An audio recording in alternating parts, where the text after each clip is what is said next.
Assalamualaikum warahmatullahi wabarakatuh. Alhamdulillah, alhamdulillahilladzi bi ni'matihi tatimmus salihah. Asyhadu an la ilaha illallah wahdahu la syarikalah wa asyhadu anna Muhammadan abduhu wa rasuluhu la nabiyya ba'dah. Allahumma salli wa sallim wa barik ala hadza nabiyil karim sayyidina Muhammadin wa ala alihi wa sahbihi ajma'in wa ba'd. Saya Ricardo Lumalesil, mahasiswa Sekolah Tinggi Ilmu Usuluddin Darul Hikmah Bekasi dengan nomor mahasiswa 210111036. Siang hari ini saya ingin mempresentasikan tentang al-bai' al-murabahah ataupun jual beli dengan sistem murabahah yang merupakan tugas dari mata kuliah fikih muamalah yang diampu oleh dosen saya, Dr. Ustadz Zulkarnain M. Ali MSI. Nah, berikut ini akan saya sampaikan presentasi mengenai al-bai' al-murabahah ini. Teman-teman sekalian, kita akan masuk terlebih dahulu untuk melihat bagaimana Islam memandang yang namanya jual beli. Nah, kita mengetahui bahwa Islam mengatur segala aspek kehidupan manusia dengan tujuan apa? Dengan tujuan untuk melindungi dan memberikan kemaslahatan bagi umat manusia itu sendiri. Nah, sudah barang tentu jual beli yang juga merupakan aktivitas harian yang dilakukan oleh manusia termasuk menjadi hal yang diperhatikan oleh Islam. Kita akan melihat berikutnya adalah pengertian dari jual beli murabahah itu sendiri. Secara bahasa, murabahah itu artinya bentuk mutual dari kata rib yang artinya tumbuh dan berkembang dalam perniagaan, yakni pertambahan nilai modal. Jadi artinya saling mendapatkan keuntungan. Sementara secara terminologi, murabahah artinya adalah menjual dengan modal asli bersama tambahan keuntungan yang jelas.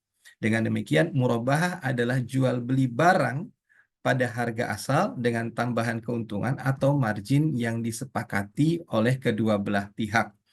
Nah, dalam jual beli murabahah, penjual harus memberitahukan bahwa harga pokok dia membeli barang tersebut adalah sekian dan kemudian menentukan berapa tingkat keuntungan yang diharapkan dari situ. Al-Wahbah Az-Zuhaili mengatakan bahwa di dalam bai' al-murabahah disyaratkan beberapa hal. Yang pertama, diketahui harga pokok dari bahan itu. Dan kemudian diketahui juga berapa keuntungan yang diharapkan dari situ. Nah, kemudian yang ketiga, harga pokok merupakan sesuatu yang harus dapat diukur, dihitung, ditimbang. Baik pada waktu terjadinya proses jual beli itu dengan penjual yang pertama ataupun dengan penjual yang setelahnya. Ya, seperti dengan dimensi dirham, dinar, ataupun yang lain-lainnya. Nah, dasar hukum dari murabahah ini sendiri bisa kita temukan di dalam Al-Quran dan juga hadis Rasulullah SAW. Salah satu ayat Allah yang berbicara tentang jual beli ini ada di dalam suratul Baqarah ayat 175 ketika Allah Subhanahu wa taala dalam penggalan ayat ini mengatakan wa halallahul bai' wa harramar riba.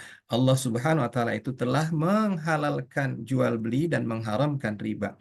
Rasulullah sallallahu alaihi wasallam sendiri dalam hadis yang diriwayatkan oleh Baihaqi mengatakan bahwa sesungguhnya jual beli itu dilakukan atas dasar saling ridho atau suka sama suka.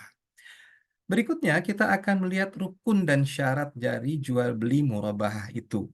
Ada 5 rukun di dalam jual beli murabahah. Yang pertama adalah adanya penjual di situ dan kemudian adanya pembeli, ada barang yang akan diperjualbelikan, ada harga dari barang tersebut dan terjadinya transaksi, terjadinya ijab kabul antara si penjual dan si pembeli. Sementara syarat-syarat transaksi murabahah itu yang pertama adalah syaratnya ada yang berakad. Di sini ada orang yang menjual dan ada yang membelinya.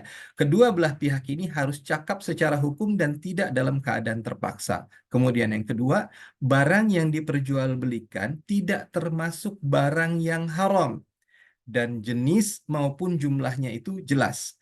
Kemudian yang berikutnya adalah harga barang harus dinyatakan secara transparan. Berapa harga pokoknya dan berapa keuntungan yang akan diambil. Dan cara pembayarannya pun harus disebutkan dengan jelas. Yang keempat, pernyataan sarah terima ataupun ijab kabul itu harus dilafazkan dengan jelas dengan menyebutkan secara spesifik pihak-pihak yang berakad. Berikutnya, kita akan melihat kaidah-kaidah yang ada dalam transaksi murabahah itu.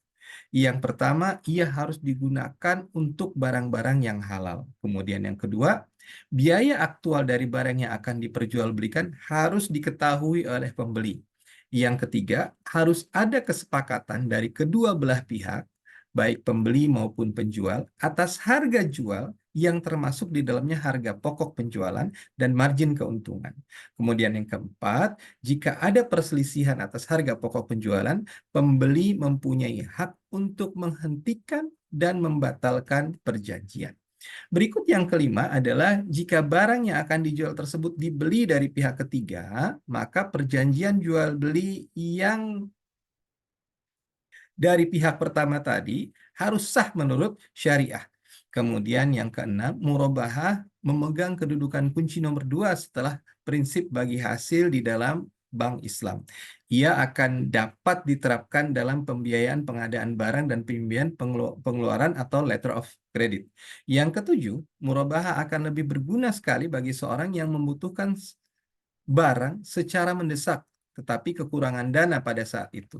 Ia kekurangan likuiditas.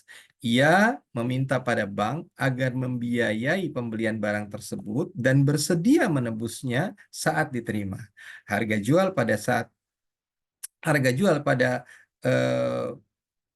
pemesanan adalah harga beli pokok plus margin keuntungan yang telah disepakati.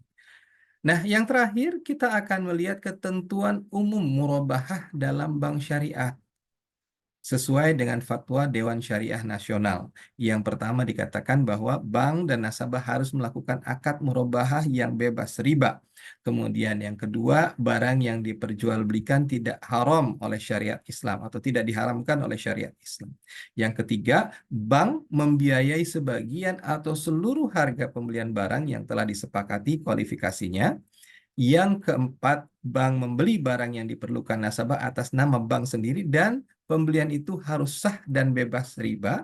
Yang keenam, bank harus menyampaikan semua hal yang berkaitan dengan misalnya jika pembelian dilakukan secara utang. Yang keenam, bank kemudian menjual barang tersebut kepada nasabah atau pemesan dengan harga jual senilai harga beli serta keuntungannya. Dalam kasus ini, bank harus memberitahu secara jujur harga pokok barang kepada nasabah berikut biaya yang diperlukan. Yang ketujuh, nasabah membiayai harga barang yang telah disepakati tersebut pada jangka waktu tertentu yang telah disepakati.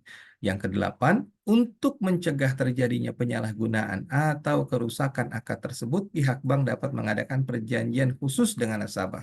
Dan yang terakhir, yang kesembilan, jika bank hendak mewakilkan kepada nasabah untuk membeli barang dari pihak ketiga atau akad wakalah, akad jual beli murabahah harus dilakukan setelah barang secara prinsip menjadi milik bank.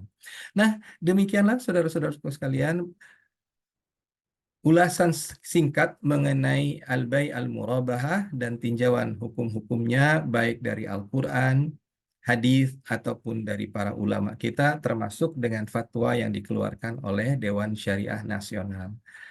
Demikian presentasi yang saya sampaikan. Billahi taufik, semoga ini bisa memberikan banyak kebermanfaatan bagi kita. Assalamualaikum warahmatullahi wabarakatuh.